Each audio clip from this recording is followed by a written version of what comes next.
मित्रों नमस्कार, आप हैं बसंत गुरु जी के साथ। आइए आज बात करते हैं एक ऐसी सच की जो झूठ से शुरू होता है।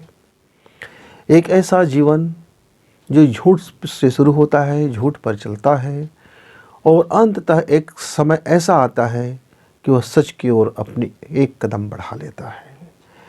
मित्रों, मैं आपका तो नहीं जानता, आपका जीवन है, आप जानेंगे, लेकिन मैं अपने चारों ओर वातावरण को देखता हूँ। बचपना से आज तक मैंने देखा, और जो मैं बातें कहने जा रहा हूँ ये जीवन की अद्भुत सत्य है।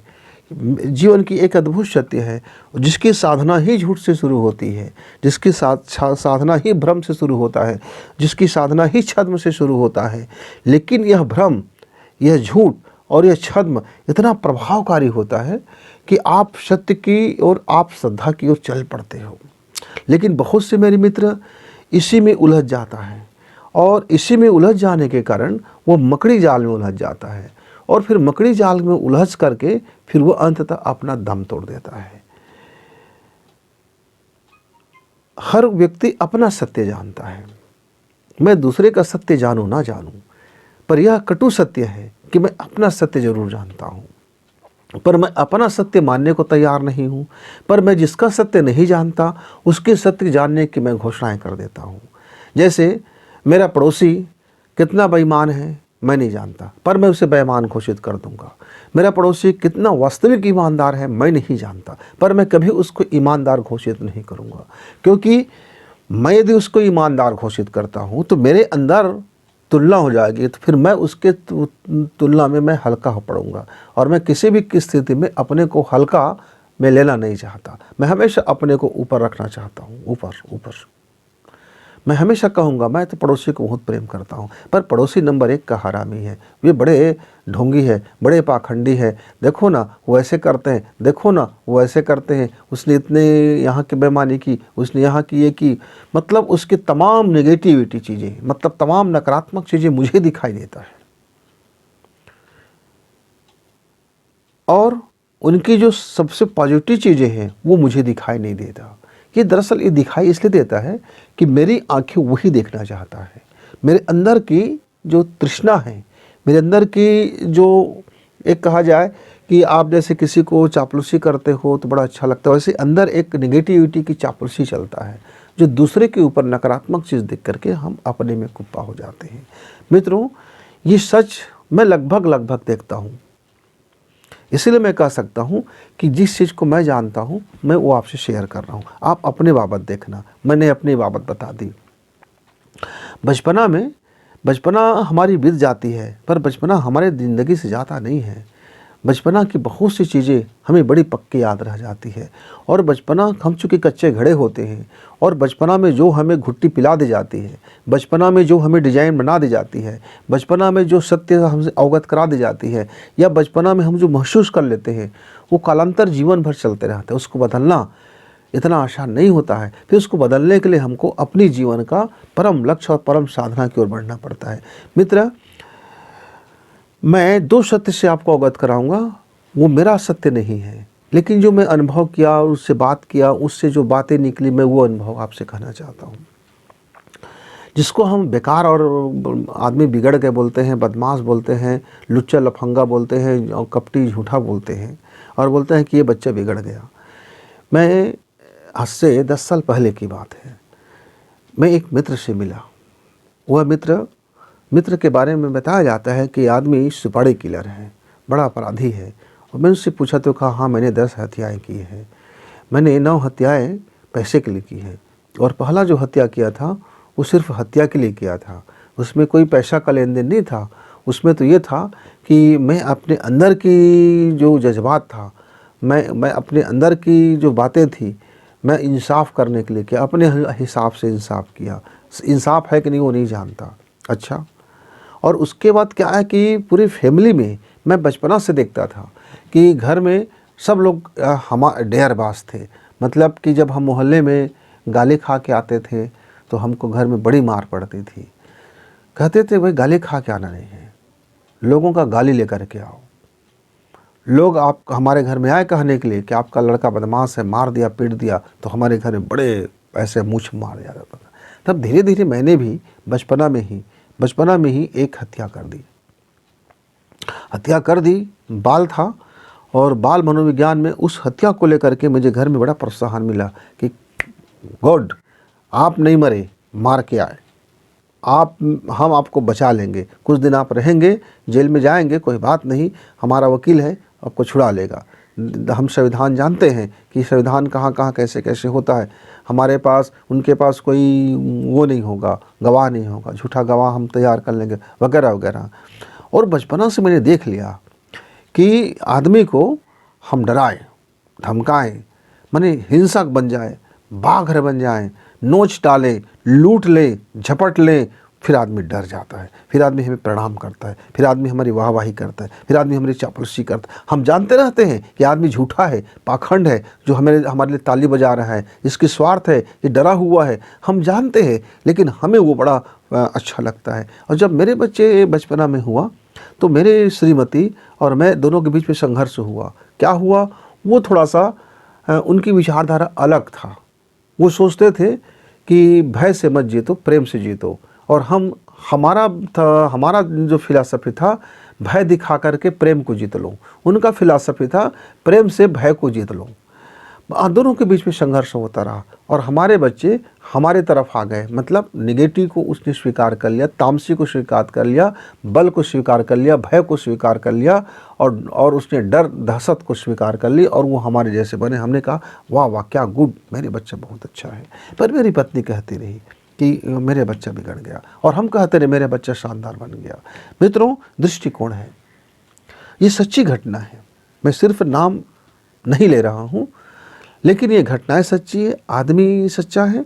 और उसने मुझे ये बात कही और मुझे बड़े प्रेम से वो गुरुजी भी बोलते थे। तो मैंने बोला कि आपको जीवन में फिर कोई ऐसा मिला होगा जो आपसे नहीं डरा होगा, जो आपकी यह जो धमकाने की शैली है, मारने की शैली है और आप प्रताड़ित करते हो, भय दिखाते हो, वो आपसे नहीं डरा होगा। कोई ऐसा व्यक्ति होगा। तो बोले ऐसा व्यक्ति तो बड़ा मुश्किल था, लेकिन एक व्यक्ति मुझे मिल गया और जिसके कारण आज मैं जेल में हूँ, अच्छा, क्या मिल गया?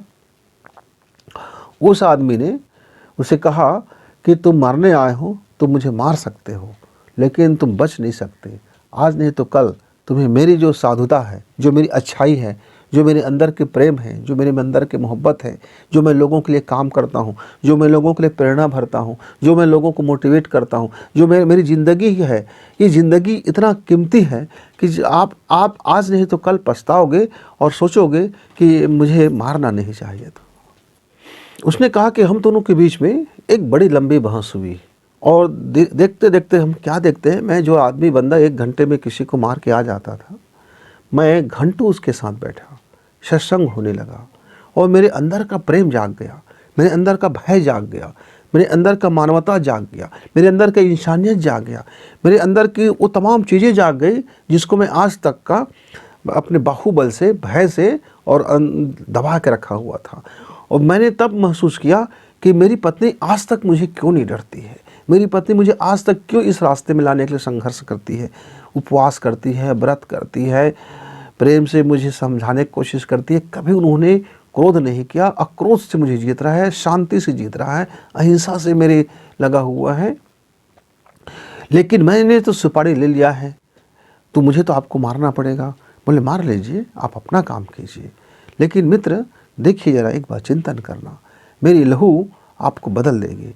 और मित्र उसने बताया कि मैंने उसको जब मर्डर किया, जब मैंने उसको मारा तो मेरे अंतरात्मा रोया, मैं रोया, मेरे अंदर की हाथ कांपने लगा और मैं आ करके आत्मसमर्पण कर दिया और मैंने खुद ही बता दिया और मैं खुद अपने को सरेंडर कर दिया। और आज मैं सिर्फ उस एक बंदे के कारण आज मैं अपनी सज़ा को खुशी खुशी भुगत रहा हूँ। मैं भागना नहीं, मैं चाहूँ तो भाग जाऊँ, क्योंकि मैं जानता हूँ कि यहाँ कितने लोग बिकाऊ हैं, कितने डर के मारे मरते हैं, कितने को मारा जा सकता है। और मेरी हाथें बिल्कुल नहीं कांपेंगे, मैं कितने लोगों को मौत के घाट उतार दूंगा। लेकिन उस एक व्यक्ति की सच्ची भक्ति ने, सच्ची श्रद्धा ने और सच्ची प्रेम ने मेरे अंदर मेरे अंदर का जो झूठा जो आदमी था उसको परास्त कर दिया। और मैं फिर अपनी दुर्गा माँ के पास जा कर के तो मैं अब तक के अपने दुर्गा माँ के प्रति मैं अपने को सच्चा भक्त समझता था। उस दिन मुझे मालूम हुआ कि मैं कितना झूठा भक्त हूँ। मैं जब हत्याएं करता हूँ तो ये किसी तरह से ये सच्चा नहीं हो सकता। लेकिन मैंने क्या देखा, लोग पाखंड में कितने लोगों को इस तरह से मार्ग में, गलत रास्ते में ढकेल देते हैं, उसको मजबूर कर देते हैं। या तो वो अनजाने में चला जाता है या तो किसी तरह से चला जाता है। तब मेरे अंदर का वो भक्ति जाग गया और मैं जो पहले अब तक झूठा भक्त था, मुझे लगता था कि मेरी भक्ति है, लेकिन उस व्यक्ति ने, उस बंदे ने मेरे अंदर का सच्ची भक्ति जगा दिया और मैं अपना प्रायश्चित करने के लिए खुद आत्मसमर्पण कर दिया। मैं सोच में पड़ गया कि मैं आपसे जो मिल रहा हूँ तो मैं क्या एक अपराधी से मिल रहा हूँ या मैं एक सच्चे भक्त से मिल रहा हूँ। मैं बड़ी कन्फ्यूजन में हो गया। मैंने उनसे कहा भी कि मैं बड़ी कन्फ्यूज हो गया कि मैं एक अपराधी से मिलने आया था या एक सच्चे भक्त से मिलने आया था। तो बोले आप आए तो थे एक अपराधी से ही मिलने। और मैं जीवन में जब तक अपराधी था तब तक मैं इस सलाखे के पीछे नहीं था, क्योंकि तब मैं हर प्रपंच जानता था, हर झूठा वो चीज़ जानता था, हर बचाव तरीके जानता था। मैं आज भी जानता हूँ, पर अब मैं ये जान गया हूँ कुछ सारे जो बचाव के तरीके थे वो इस संसार के लिए था, इस संसार के नियम के तहत था। लेकिन मैं अंदर से तो मैं भाग नहीं सकता, अंदर से तो मैं बच नहीं सकता। तो मैंने अंदर में जब आत्मसमर्पण की, जब मैं स्वयं के आत्मा के भीतर में अपनी आत्मसमर्पण की, तब यह दुनिया का सारा भय मुझे जाता रहा। ये जितने भी मैंने तामसिक प्रवृत्ति किया, ये मैं अपने भय को जीतने के लिए किया, दुनिया को भय मिलाने के लिए किया, ताकि मैं नहीं डरता हूँ ये बताने के लिए किया। लेकिन अब मैं असली अभय हो गया हूँ, अब मैं असली निडर हो गया हूँ। अब मैं किसी से नहीं डरता, ना किसी से मैं डरता ही नहीं। अब मैं अपने अंदर के उस पाप कर्म से भी नहीं डरता। अब मैं फल भुगतने के लिए मैं रेडी हूँ एकदम। यस, अब मैं जो किया वो मुझे भुगतना पड़ेगा, मैंने जो बोया अब उसे मुझे काटना पड़ेगा। लेकिन अब मुझको उस व्यक्ति ने, उस महान आत्मा ने मुझे ये समझा दिया कि मुझे नया बीज बोना चाहिए, और मैं अब नया बीज बो रहा हूँ। मेरा नया बीज बोना ही मेरी भक्ति है, वही मेरा सत्य है, और यही मेरी भक्ति, यही मेरी सत्य श्रद्धा है, और यही मुझे अपनी भक्ति तक ले चलेगा। मित्रों, इस घटना ने मुझे झकझोर दिया, इस बातों ने मुझे झकझोर दिया। तब मैंने देखा कि बचपना में भी हम लोग कितना झूठे मूठे भगवान की प्रणाम करते थे, लेकिन उस बचपना में हम प्रणाम बहुत सच्चे मन से करते थे।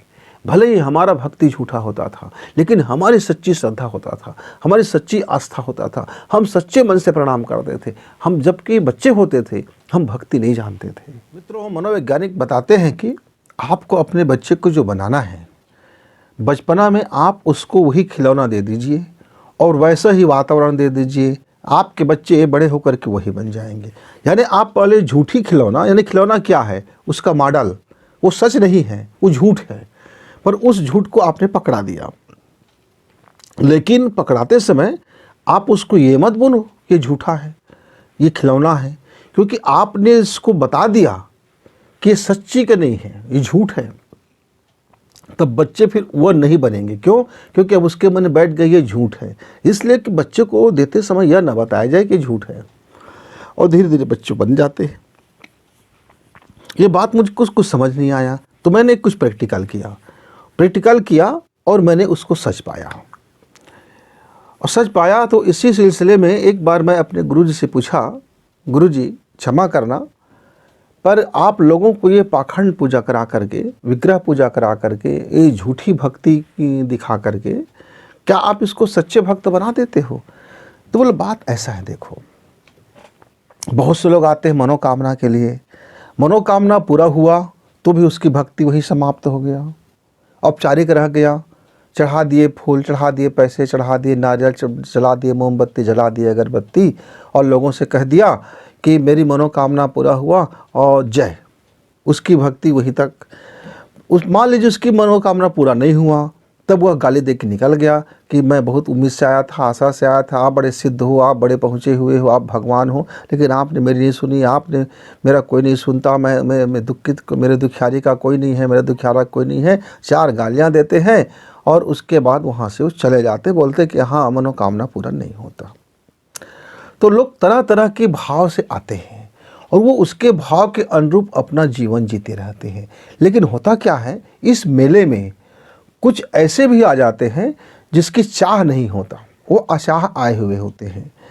जिसकी चाह नहीं होता वो ऐसे ही आ चुके होते हैं।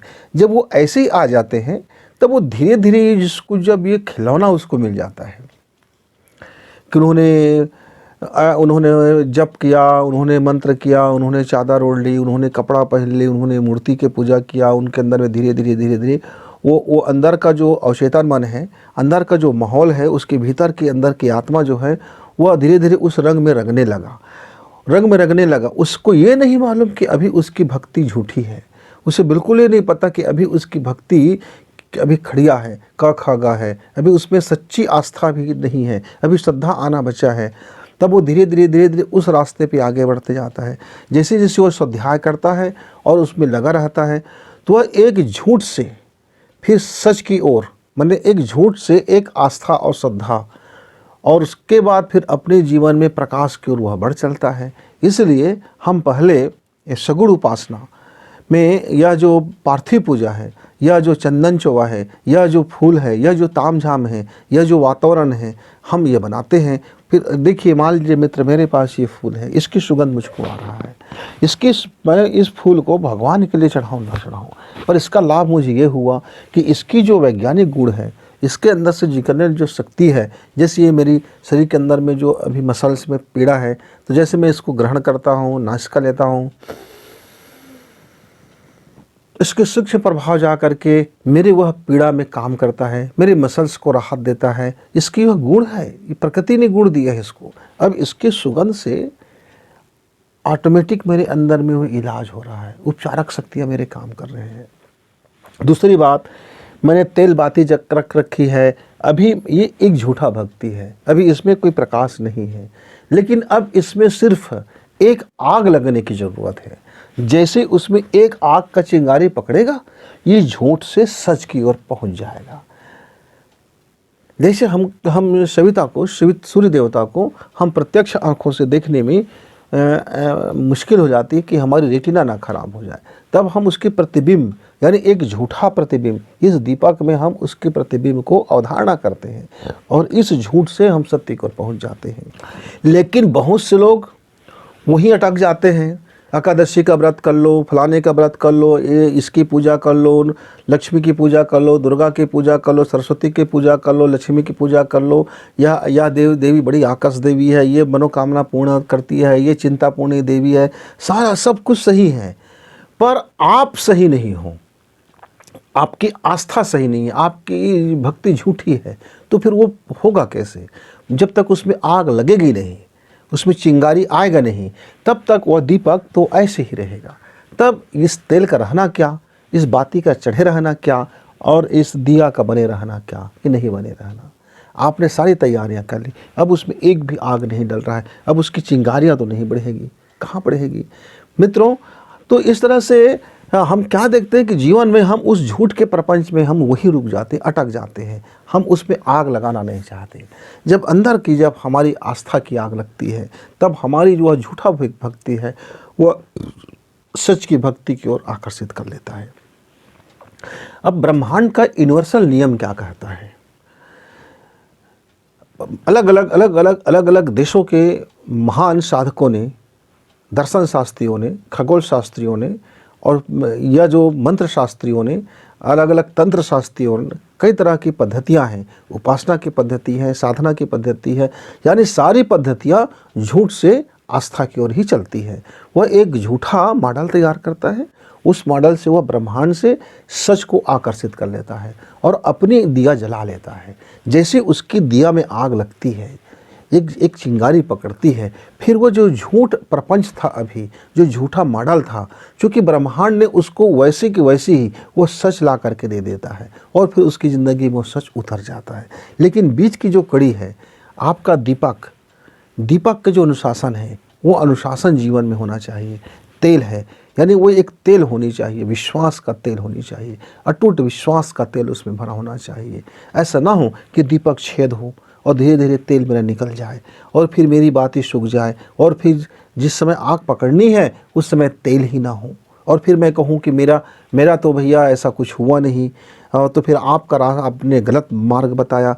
गुरु कभी गलत बताते नहीं हैं, वो अपनी साधना को बताते हैं, जिस मार्ग पे चले उसको बताते हैं। मान लीजिए मैं अपने घर से दिल्ली का रास्ता देखा हुआ हूँ, यदि मैं एक रास्ता देखा हुआ हूँ तो मैं अपने उस एक रास्ता के बारे में बताऊँगा कि ये दिल्ली तक जाती है, मुझे दूसरे रास्ते के बारे में नहीं मालूम, तो मैं कैसे बता सकता हूँ।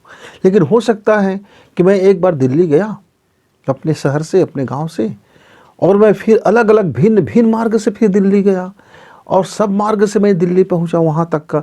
मान लीजिए मैंने 50 मार्ग से दिल्ली पहुंचा हूँ, तो मैं आपको 50 मार्ग के बारे में बता सकता हूँ। आप यहाँ से इस रूट से जाओगे तो ये रास्ता में पड़ेगा, ये मुसीबतें भी आएगी, ये सुविधाएं भी है, और आप यहाँ से दिल्ली पहुँच सकते हो। तो दिल्ली पहुँचने का मार्ग तो आप चयन करोगे, तो दिल्ली एक मुकाम है। वैसे ही जो आस्था है, जो ईश्वर भक्ति है, जो सच्ची लगन है, वहाँ तक पहुँचने के कई मार्ग हैं, और सारे मार्ग झूठ से ही शुरू होता है। यानी सारे मार्ग एक अंधविश्वास से शुरू होता है, जो कि जा करके विश्वास बदलता है, महत्वपूर्ण बदलता है। पहले वो खिलौने से शुरू होता है और फिर जा करके वो सच बदल जाता है। मैं अपने बच्चे को बचपना में एक खिलौने ला के दे दिया, और उसके बाद एक सच का खिलौना ला के दे दिया, एक छोटा सा कंप्यूटर ला के दे दिया। मैंने बोल दिया खेलो, इस पर खेलते रहो। वो खेलता रहा, पढ़ता रहा, खेलता रहा। धीरे धीरे उसके मनोविज्ञान, उसकी दिलचस्पी जग गया, और वो उस क्षेत्र में माहिर हो गया और अपने करियर बना लिया। आप चाहे आप उसको इंजीनियर कह सकते हो, चाहे आप उसको डेवलपर कह सकते हो, चाहे उसको सॉफ्टवेयर इंजीनियर कह सकते हो। ऐसे ही बचपना में मैं शिव जी के साथ खेलता था, और मेरी वो झूठी भक्ति नहीं जाने कब सच्ची लगन में वो लग गई, आग लग गई बीच में। तो हम जो चीज़ बनना चाहते हैं तो पहले हमारा ऐसे ही खिलौने से शुरू होता है, लेकिन हम बहुत से लोग उस खिलौने में अटक जाते हैं। अब हनुमान जी के मंदिर जाओ, मत्था टेको, मनोकामना पूर्ण हो गया, ये क्या है? हम खिलौने में अटक गए हैं। दुर्गा मंदिर में 9 दिन तक मैंने बहुत पूजन किया, मैंने कन्या भोज कराई, अब मेरी मनोकामना पूर्ण हो जाएगा। तो हम क्या है? हम उस खिलौने में अटक गए हैं। हम उसके दर्शन को नहीं समझ रहे, हम उसकी फिलॉसफी को नहीं समझ रहे। जब तक आप शिद्दत से महसूस नहीं करोगे, भीतर तक जब आपकी नहीं जाएगी, जब आत्मा तक आपका वो महसूस नहीं करोगे, तब तक आपको पता है वो झूठ है। और जब तक आपको पता है कोई झूठ है, तब तक वो सच में नहीं बदल सकता। और हम बच्चे को सिखाते रहते हैं। जैसे मेरे घर में कोई आया, मैंने कहा जा देखो तो बिटिया, जो भी आंगन में होगा, गेट पर होगा, बोल देना कि मैं अभी नहीं हूँ घर में। अब मेरे बच्चा जान तो रहे ना कि मैंने उसे झूठ बोलने की कला सिखा दी।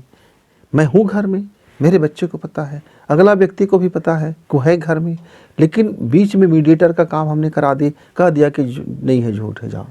अब या तो उस व्यक्ति को वास्तविक पता नहीं कि मैं हूँ, या ये भी हो सकता है कि उस आदमी को कुछ भी पता ना हो कि मैं हूँ या ना हूँ।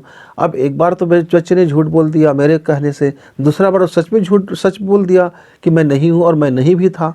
अब अगला बंदा तो ये नहीं कह सकता कि जो व्यक्ति बोल रहा है वो सच बोल रहा है कि झूठ बोल रहा है, क्योंकि जो गेट के उस पार है, दरवाजे के उस पार है, उसको तो मालूम ही नहीं है कि अंदर में वास्तव में क्या है। लेकिन मैं और मेरे बच्चा को मालूम है कि वास्तव में क्या है। ऐसी ही जीवन की फिलॉसफी चलते हैं मित्र। जब हम पहले बार अपने घर में पूजा करते हैं, तब मैं बच्चा रहता हूँ तो मेरे घर के लोगों को पता होता है कि वो मुझे नकली झूठा प्रणाम करा रहा है, लेकिन मैं बच्चा को मुझे पता नहीं होता और मैं उसको सच मानता हूँ। मेरे घर के लोगों को वो मालूम होता है कोई झूठा करा, इसलिए वो भक्ति उसके में नहीं आता, वो उसको फल नहीं मिलता। बुजुर्ग जिसने मुझको रास्ता दिखाया, जो मेरा प्रथम गुरु बना, वही दुखित है, वही पीड़ित है, उसे ही नहीं उसका फल मिल रहा, क्योंकि उसको मालूम था कि वो खिलौना है, और मुझे नहीं मालूम था कि खिलौना है। नहीं मालूम था तो मैंने अंतरात्मा से उसे ग्रहण कर लिया, तो मेरे लिए वो भगवान हो गया, मेरे लिए वो देवता हो गया, मेरे लिए वो ईश्वर हो गया। लेकिन जिसको मालूम था वो खिलौना है, वो उसके लिए कभी भगवान नहीं बन सकेगा, क्योंकि उसको मालूम है वो खिलौना है। अब वो भगवान भी होगा उसमें, तब भी वो कहता रहेगा वो खिलौना है। इसी कारण से जब हम भक्ति करते हैं तो हमें यह मालूम होता है कि हम झूठा भक्ति कर रहे हैं, इसलिए वो सच्चा चीज़ प्रकट नहीं होता। अब सच में भी वो भक्ति सच है, तब भी से मन के अंदर में वो गवाह आता है कि हमारा भक्ति झूठा है, मनोकामना से है, तृष्णा से है, लोभ से है, वगैरह वगैरह से है, इसलिए वो सच्चा चीज़ हमें प्राप्त नहीं होता। तो फिर हम जीवन भर रियाते रहते हैं, पीड़ित रहते हैं, दुखित रहते हैं, ताम झाम में लगे रहते हैं। बता दो तो गुरुजी मैं क्या कर लूँ, मैं बोल दिया कि ठीक है आप प्राणायाम कर लो, ठीक हो जाओगे। अब आपने एक दिन प्राणायाम किया, कल ठीक नहीं हुए, परसों प्राणायाम किया, ठीक नहीं हुआ, फिर ठीक नहीं हुआ, ठीक नहीं हुआ, ठीक नहीं हुआ। अच्छा, पर आपने ये नहीं देखा कि प्राणायाम आपने कितने बेईमानी से किया।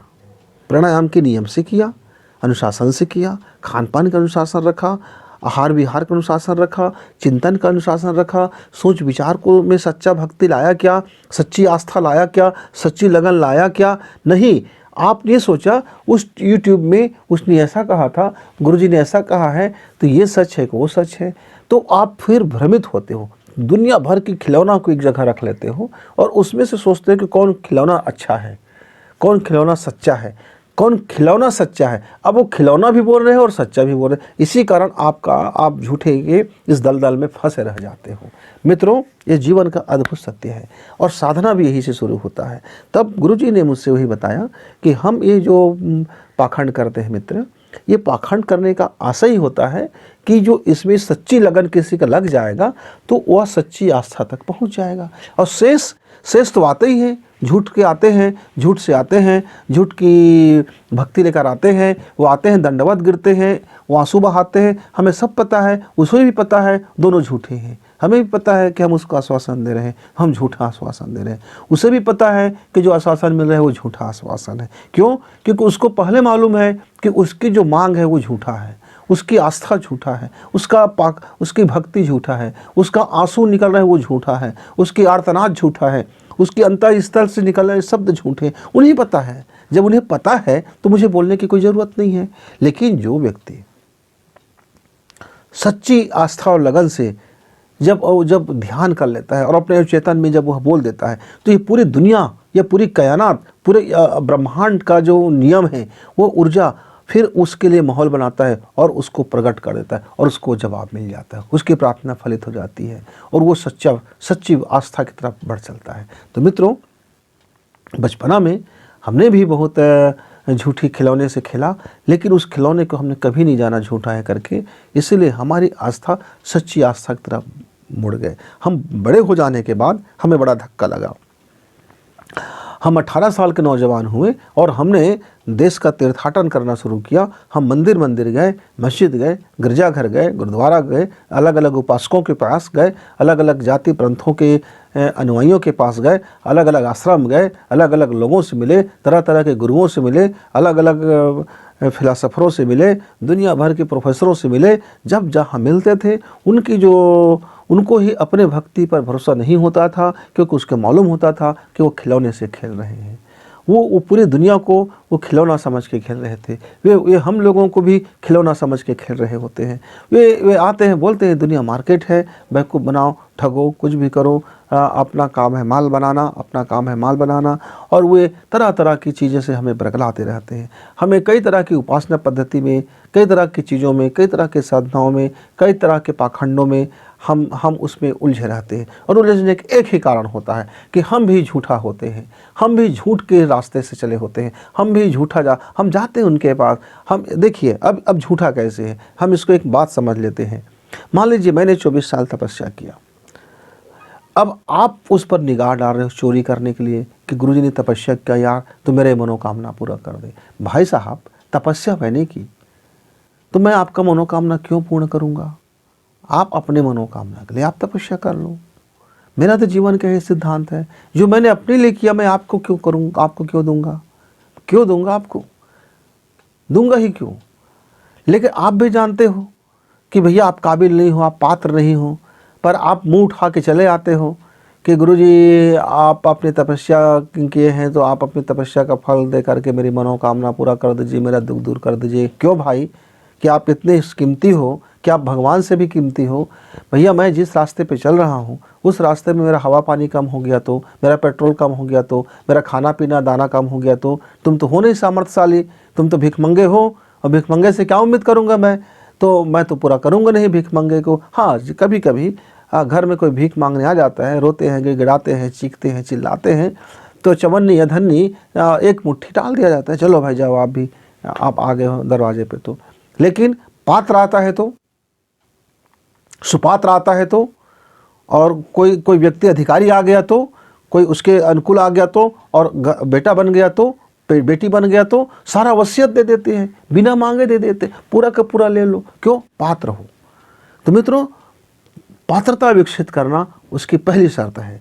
यदि आप में सच्चा या झूठा भक्ति है, छोड़ दीजिए, सिर्फ भक्ति करना, न तो सच्चा भक्ति करना और न झूठा भक्ति करना, न सच्ची आस्था रखना न झूठी आस्था रखना, सिर्फ आस्था रखना, न तो झूठा विश्वास करना न अंधविश्वास करना, न सच्ची विश्वास करना, सिर्फ विश्वास करना। मतलब उस पर कभी आप सच्ची और झूठा शब्द मत लगाओ, ना आंतरिक से ना बाह्य से, जो चीजें हैं उसको ऐसी देखो। मैं देख रहा हूं ये दीपक है तो दीपक है। अब मैं कहूंगा ये इस दीपक में 2 चम्मच की तेल डली है, ये 9 दिन तक जल जाए, यदि मेरी भक्ति सच्ची है तो तुम्हारी भक्ति को लानत है। भाई ये दीपक है, घंटा भर जलने वाली तेल डली है तो घंटा भर जलेगा यार। आपकी भक्ति को सच्चा साबित करने के लिए क्या दिन भर जल जाएगा? और फिर आप ऐसा करके कर क्या लोगे? आप अपनी ऊर्जा को बेकार किया ना। जो ऊर्जा आपके जीवन को छलांग लगा करके प्रभु तक ले जा सकता था, आपने मिट्टी के ढेले पर थोड़ी सी प्रदर्शन करके, चमत्कार करके, लोगों की तालियां बटोरने के लिए आपने चमत्कार कर लिया। अब आपके गया आपकी सारा आस्था गया, सिद्धि गया, प्राण गया, जो इतना तपस्या किए थे गए, तालियां बस बच गया, 4 पैसे मिल गए। 4 पैसे के लिए आप चमत्कार दिखा करके नमस्कार कराते हो और इस संसार में आप फिर लोगों को बरगला देते हो। ये झूठ का जो प्रोपेगेंडा चलता है मित्र, मेरे नौजवानों को, मेरे बच्चों को सबसे ज़्यादा यदि कोई गलत हो रहा है तो ये झूठ की प्रोपेगेंडा से हो रहा है। ये जो फाल्स भक्ति है, ये जो गलत भक्ति है, ये जो फेक भक्ति है, ये जो फेक वातावरण बना देते हैं और फिर बच्चे फिर बोलते हैं। अब मैं एक बार की बात है, बच्चा बड़ा हो गया था, हमने उसको किसी मंदिर में ले गए दर्शन कराने। अब वहाँ गए, अब देखा कि नहीं आप भैया 501 रुपये चढ़ाओगे तो हम भगवान के चरण छूने देंगे। हो। अब मेरे बच्चे के मन में तो समझ में आ गया कि कितना सच्चा और कितना झूठा है। हम भगवान के चरण छूने के लिए हमको 501 देना पड़ेगा, 5000 देना पड़ेगा, 10,000 देना पड़ेगा। वाहियात बात करते हो। अरे भगवान के चरण छूने के लिए ना तो मुझको इस पत्थर की मूर्ति को पर चरण छूना पड़ेगा, ना आपकी ये बीच का दलाल की मुझे ज़रूरत है। मुझे यदि मेरे भगवान के चरण छूना है तो आंखें बंद करूँगा, अपने भगवान का स्मरण करूँगा। मेरे पास है, मेरे साथ है, मैं आपके दरवाजे क्यों आऊँगा? मैं तो मेला आ गया था, मेला में देख रहा था तमाशा। तो उस मीडिएटर को भी पता है ये मेला है और मैं अपने बच्चे को ले गया हूँ, वो मेरी गलती है क्योंकि मैं उसको बता के ले आता मेला चल रहे हैं बेटा, मार्केट चल रहे हैं, ये दुनियादारी है। लेकिन यदि मैं नहीं बताया हूँ तो फिर मेरा बच्चा का दिल टूटेगा। तो मित्रों, जीवन की इस अद्भुत सत्य को समझिए। अब जिस क्षण आपके अंदर में आप अपना सिर्फ आप भक्ति करोगे, मतलब क्या है कि आप अपने जीवन को ठीक वैसे ही बनाना जैसे आप मोक्ष के लिए कामना कर रहे हो, मुक्ति के लिए कामना कर रहे हो, या जीवन के अंतिम में जब यह शरीर छोड़ दोगे तब आपके जो रूह है, जो आपकी चैतन्य है, वो उसकी पोजीशन क्या हो, कल उसके लिए क्या हो, एक ऐसा मॉडल बनाइए। जैसे आप वो मॉडल बनाएंगे तो आपके अंदर का जैसे ही चिंगारी जलेगा तो आपके अंदर की जो अनहद दीपक है वो फिर इस तरह से जल उठेगा। अब तेल से भीगा बाती है तो कुछ समय तक आपको उस चिंगारी को जलाए रखना पड़ेगा, और यदि सूखा है तो उसमें तेल डालना पड़ेगा। तो अंदर सोचिए कि यह शरीर जब समाप्त हो जाएगा तो आपके उस जो जीवात्मा है उसके लिए आप क्या चाहते हो। जैसे हम बच्चे को बोलते हैं बेटा तू पढ़ाई कर, स्कूल जा, तुम राजा बेटा बनेगा, तू बहुत बड़े अधिकारी बनेगा, तू कलेक्टर बनेगा, तू इंजीनियर बनेगा, तुम्हारे पास ढेर सारे पैसे होंगे, ढेर सारे नौकर चाकर होंगे, बड़े बड़े बंगले होंगे, पैसा ही पैसा होगा। और हम उसको एक ख्वाब दिखाते हैं। वो ख्वाब एक झूठा ख्वाब होता है, लेकिन बच्चा पढ़ने लगता है, उस ख्वाब को सच मान करके वो पढ़ाई करता है और अपना ख्वाब सच कर लेता है। मालूम था वो एक झूठा है, बाद में उसको मालूम होता है बच्चे को, जब वो सच कर लेता है तो पापा उस समय आपने मुझको झूठी ख्वाब दिखाए थे। तो मैं बोलता बेटा मैंने एक ड्रीम दिखाया था, वो झूठ या सच करना वो आपके ऊपर था, आपने उसे सच माना, आपने उसे सच में प्रकट कर लिया। आप उसको झूठ मानते तो आप उसको प्राप्त नहीं कर सकते। जीवन में ठीक यही होता है मित्र। जिस भी साधना को हम लेकर के चलते हैं, जिस भी पद्धति को लेकर के हम चलते हैं, यदि उसके लिए एक हम ड्रीम प्रोजेक्ट बनाते हैं, उस ड्रीम प्रोजेक्ट को सच्चा मानते हैं और उसको हम पाने के लिए पूरी मेहनत लगा देते हैं, तो जैसे उस ड्रीम प्रोजेक्ट को पाने के लिए आप मेहनत करते हैं, कर्म करते हैं, उस दिशा में, उस अनुशासन में, उस योग्यता को पूरा करने के लिए, तो फिर आपका एक अंतः दीपक जलता है और उस अंतः दीपक के प्रकाश से फिर आप जो अभी तक झूठा भक्ति था, अब वो एक सच्ची आस्था में बदल गया, यानी वो आस्था में ही बदल गया। जब तक सच और झूठ रहेगा तब तक, जब भी हम सच्ची कहेंगे तब तब उसके साथ में झूठा का दूसरा पहलू लगा रहेगा। इसलिए झूठ और सच दोनों को किनारे कीजिए, आप कीजिए आस्था है। यदि अब इस दीपक पर मेरी गहरी आस्था है, माँ सरस्वती पर मुझे गहरी आस्था है, और यदि मैंने गहरी शब्द लगा दिया तो हो सकता है कल मेरे उथला हो जाए, हो सकता है कल आस्था में कुछ रह नहीं जाए, तो मेरी आस्था है तो फिर ये कभी जीवन में कम नहीं पड़ेगा। जैसे बचपना से, मैं 7 बरस के था तब से मेरी आस्था है, वो अब धीरे धीरे और प्रगाढ़ होता चला जा रहा है और मैं उसमें डूब रहा हूँ और मैं डुबकी लगा रहा हूँ, मेरी मॉडल में मैं पहुँच रहा हूँ। मैंने जो ड्रीम प्रोजेक्ट बनाया है, मैं उस ड्रीम प्रोजेक्ट में मैं अपने को पाते उस ड्रीम प्रोजेक्ट को सच करते करते अब मैं उस ड्रीम प्रोजेक्ट से और एक बड़ा प्रोजेक्ट में काम कर रहा हूँ। तो ऐसे ही चलता है। आपने एक सीढ़ी पार कर लिया, आपने एक लक्ष्य पार कर लिया, आप व्यापार शुरू किए थे, आपने 5 लाख रुपए कमा ली, अब 10 लाख का बना लिया, अब 1 करोड़ का बना लिया, अब 10 करोड़ का बना लिया, अब 1 अरब का बना लिया, अब कई अरब का बना लिए। इस तरह से हमारी प्रोजेक्ट आगे बढ़ती है और हम उस पर काम करते रहते हैं। तो ठीक है मित्र, इसी तरह से जीवन के अद्भुत सत्य को समझिए। एक झूठ से हम शुरू करते हैं और एक हम सच की ओर जाते हैं। एक व्यक्ति हमेशा वही झूठ में पड़ा रह जाता है, वो सच की ओर कभी नहीं जाता है, क्योंकि उसको पहले से मालूम रहता है कि हम लोग जो भी कर रहे हैं वो हमारा झूठ है, और उस झूठ के कारण उसे यकीन नहीं होता, वो विश्वास नहीं कर पाता, वो महसूस नहीं कर पाता, वो अंदर से महसूस से नहीं भर पाता, उसमें उसके अंदर में वो लगन नहीं आता। इसलिए ब्रह्मांड की जो शक्ति है उस मॉडल को प्रकट नहीं करता। इसलिए आप देखे होंगे कि किसी पत्थर में कोई व्यक्ति को भगवान की मूर्त दिखती है और दिख ही जाता है, और उसके लिए भगवान उसमें आ ही जाता है, उसकी लगन है, वो आस्था है, वो प्रकट हो जाता है। एक आदमी भगवान के द्वारे में खड़ा होता है और उसको भगवान नहीं मिलता है, क्योंकि उसको पता है कि उसके भीतर में झूठ है, वो झूठ का पर्दा है, वो पर्दा उसको भगवान मानने को एग्री नहीं है, महसूस करने को एग्री नहीं है, अपने अंदर से शिद्दत से भरने को एग्री नहीं है, खुद को बदलने के लिए राजी नहीं है, खुद को डुबा देने के लिए राजी नहीं है, खुद को अग्नि में जलाने के लिए राजी नहीं है। जब ये तेल राजी नहीं होगा, मेरा ये बाती राजी नहीं होगा खुद को जला देने के लिए, तो फिर मैं प्रकाश कैसे बनूंगा? एक ही तो है बात कि यदि आपको अपना राजी होना होगा, अंधेरे से प्रकाश की ओर जाना है, तो अंधेरे में आप हो इस बात को स्वीकार, फिर आपको जलने के लिए राजी होना होगा। जैसे आप राजी होते हैं और अपने को कर्म में डाल देते हैं कि हाँ मैं अब जलूंगा, और जैसे चिंगारी पकड़ती है हम गर्म होते हैं और जल उड़ते हैं। जैसे जलते हैं तो हमारा अंधेरा का अस्तित्व ही समाप्त हो जाता है, क्योंकि अब अंधेरा किस में बदल गया? प्रकाश में कन्वर्ट हो गया। हमें अंधेरे से लड़ना नहीं है, अंधेरे को प्रकाश में कन्वर्ट कर देना है, हमारे अंदर की झूठ की ताकत को सच की ताकत में बदल देना है। बस एक झूठ था, अब वो सच बदल जाना है। जो झूठ हमने सोचा था अब उसको सच में कन्वर्ट हो जाना है। ये मॉडल है संसार। जब इस संसार में हम अपनी मॉडल पेश करते हैं, अंदर से महसूस करते हैं और पूर्ण यकीन करते हैं बिना कोई उस पर क्वेश्चन टिक किए, तो ब्रह्मांड की शक्ति मेरे उस झूठ को सच साबित कर देता है। क्योंकि ब्रह्मांड को नहीं मालूम कि मैं जो सोच रहा हूँ वो झूठ है, उसे तो यही पता है कि फला व्यक्ति ने अपने लिए ऐसा मॉडल बनाया है, उस मॉडल को प्रकट कर दो। नो टाइम उसका पास ऐसा नहीं है, वो सच है झूठ है क्या देखते नहीं फिरता है। वो बस ये कहता है मेरे क्या मैंने महसूस किया शिद्दत से, मेरी अंतरात्मा ने क्या महसूस किया, मेरे गहरे तल ने क्या महसूस किया, मेरे अंदर के अचेतन मन ने क्या महसूस किया, और वो ब्रह्मांड से अपनी आकर्षण खींच के ले आता है। मित्रों, तो आप ज़रा अपने बाबत देखना, मैंने अपनी बात शेयर की, ये मेरी बाबत सच है, आप अपनी सच को देखना। गुरुजी फिर मिलेंगे, तब तक नमस्कार, धन्यवाद।